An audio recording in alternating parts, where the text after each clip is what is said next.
down! Huh? I am not dead! Not dead? The Kitsune spoke the truth? This smell is Yoroi! Yoroi is alive! Yoroi? The humans really did seal you away! Wait, this must be Kinkaku, and Tetsunosuke! You weren't sealed away? When the humans, Kamuna Harunosuke, came to hurt us. We ran and hid. The humans searched and searched. So many friends couldn't move. Our yokai powers were getting weaker. So we decided to escape the human just as the great Baketanuki Tsukumo taught us, by digging a hole in the ground! That's when we uncovered a horn filled with yokai power. It was the will of the great Baketanuki Kiichiro made manifest. It restored our power, and then we made the human go, oh, ching, chung, yeah. Oh! And by ting tune, yeah! You mean? We tricked him and ran. So, you didn't actually beat him up at all? We've been using the horn to hide ever since. But there are too many humans. It's getting harder to hide. A horn full of yokai power. Could that be the source of the nightmares? The reason the Baketanuki are so afraid of humans? If the horn contained the fragment of a nightmare, using its power to hide would spread the nightmare to them. That means the Baketanuki have been trapped inside this state of anxiety for 500 years. Ha! I could have told you that nothing good would come from that horn. Using external power is against the Tanuki path. We strayed from the path? But the horn helped us hide from the humans. The humans tried to take our land. On the contrary, the purpose of the investigation was to determine in advance if yokai were present on the land in question.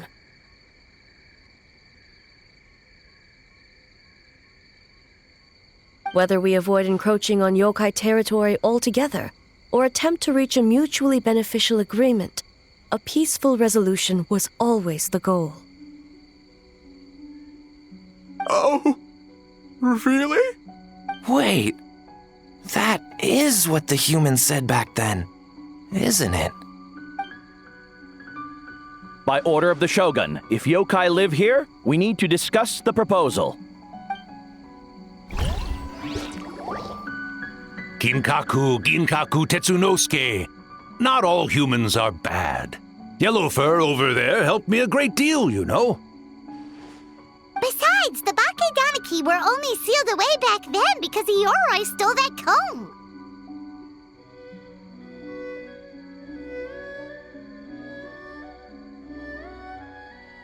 Yoroi? It's a thief? Yoroi got what he deserved. How was I to know it was used to make sacred Sakura Daifuku? I gave it back, didn't I? So the humans were mean for no reason? Well, if you must know, the young human and I fought. I was perhaps a tad careless, so I conceded the match. Anyway, the point is, neither side is bad. There he goes again, changing the subject when it makes him look bad. Now you know. No human is trying to harm you. So, it was all a nightmare. 500 years in hiding? For nothing. It was a 500-year-long game of hide and seek. What's so bad about that? Besides, you won. Huh? We won? Go us! We're even better than Ioroi! Hey, my game of hide and seek isn't over yet. Wow, the mind of a Baketanuki is something else. Still so cheerful even after all that. That nature is what isolated them from the worst effects of the nightmare and prevented them from causing any real harm. But a nightmare that's still affecting people after all this time? Who could it belong to? A horn buried under Mount Yogo. Tainted by darkness, the Oni warrior raised her sword against the almighty shogun. Losing an arm and a horn to the shogun's blade, she fled into the forest, never to be seen again.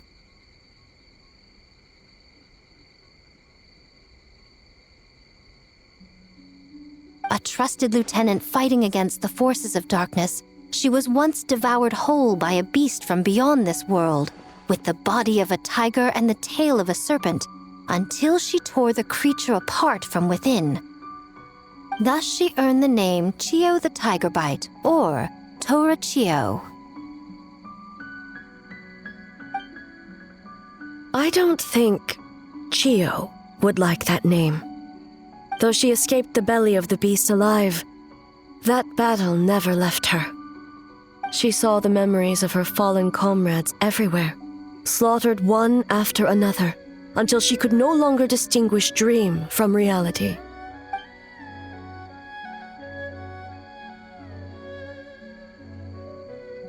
The nightmare twisted every joy in her life, her subordinates, family, and friends, into enemies in need of destruction.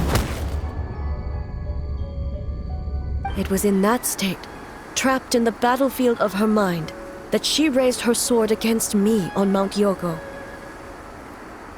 With the Muso no Hitotachi, I cut off her arm, one of her horns, and a portion of the mountain itself. I suspect that is when the horn in question was buried there. And subsequently uncovered by 3 Bakedanuki. That means the fragment on the horn comes from Chiyo's nightmare. Nightmares feed on fear and anxiety. If what the traveler saw is true, it's possible Kinkaku and the others' fear over the past 500 years allowed the fragment to gain physical form and become something akin to a jibakure, an earthbound spirit. They move through the ley lines, but are also bound by them. That's why the traces of this entity appeared intermittently and never outside of Mount Yogo. It would seem the fragment of this nightmare is no different from the one back then. It hates all joy and every good thing in this world. The investigation team working for a better future? Attacked. Hitotsume Kozo and his friends, kind enough to lend a helping hand? Attacked. Yeah, and we were attacked too! Right when we were having fun with the playtesting. Perhaps it needs to regain strength after your defeat. Or perhaps it is biding its time because it knows, with whatever rationality remains, that it cannot defeat you. But sooner or later, its twisted hatred will force it out of hiding, and it will move to strike its enemies. When Chiyo set her sights on a target, she was never one to waver. Oh. But both possibilities prove something. Nightmare fragments can be defeated. And an enemy that can be killed is one that can be split in two by the power of Muso Ishin. There's really no other way? Mikoshi Chiyo is gone. A fragment of a nightmare tied to a severed horn. That is all that remains.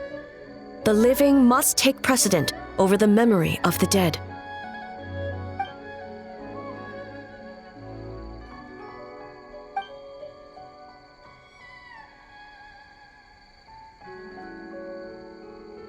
Oh, who cares about the dead anyway? I'm just trying to look out for the living. What is that supposed to mean, Miko? Oh, I'm just concerned about our poor Bakedanuki friends. Huh? What does that have to do with us? The nightmare fragment has been tied to the Bakedanuki for nearly 500 years. Strike it down, and who's to say whether you take the lives of our poor friends along with it? I beseech you, almighty Shogun, spare the young ones. It was just a momentary... oh, no. a 500-year-long lapse in judgment. Miko, you speak the truth? If you don't believe me, ask Mizuki and the Traveler. I'm sure they've encountered similar cases during their extensive travels. Well, Oh!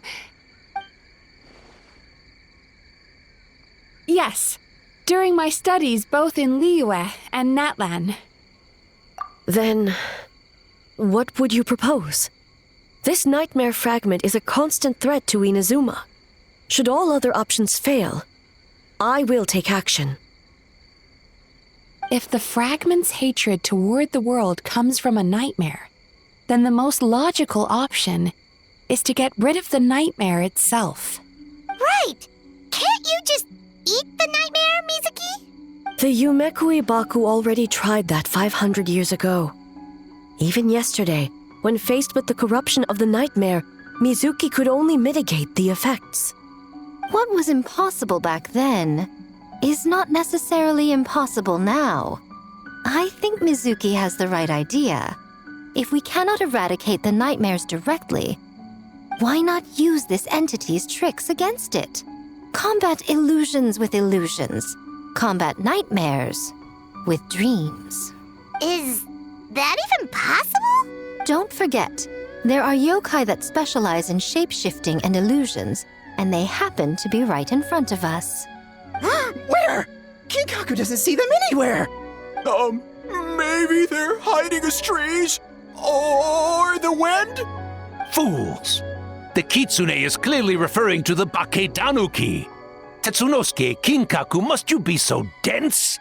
Given their centuries-long connection to the nightmare fragment, they are perfectly positioned to create a dreamscape that the entity will be unable to distinguish from the real world. Back then, the nightmare had little to no weaknesses. If we want to give the Bakedanuki an opportunity to strike, I assume you have a plan, Miko? You said it yourself. Mikoshi Chiyo is gone.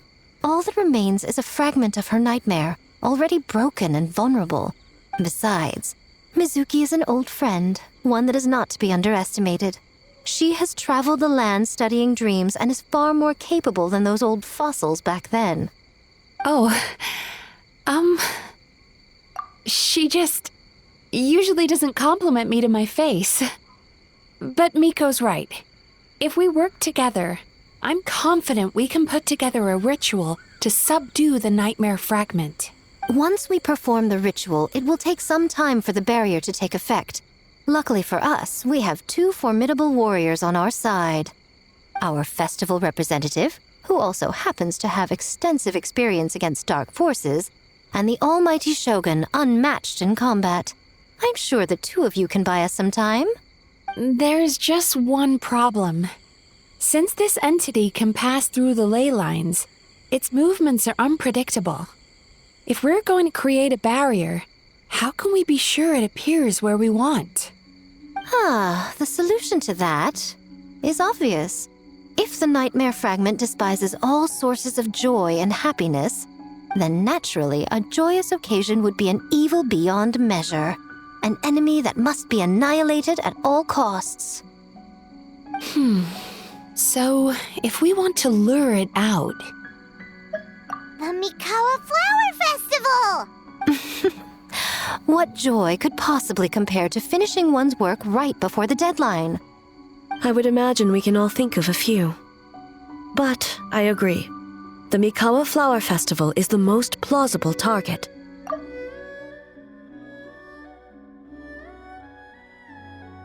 Once the enemy appears, I will pull them into the plain of Euthymia immediately. I will not put the people in danger. Traveler, I ask that you join me there so we can subdue the enemy together. All right. I will update everyone back at the festival and start the preparations for the ritual.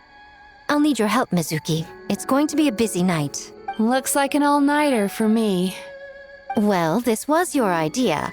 Oh, and don't forget, you need to finish a Little Fox's Daydream as well. And in a surprising twist, you were my nightmare all along.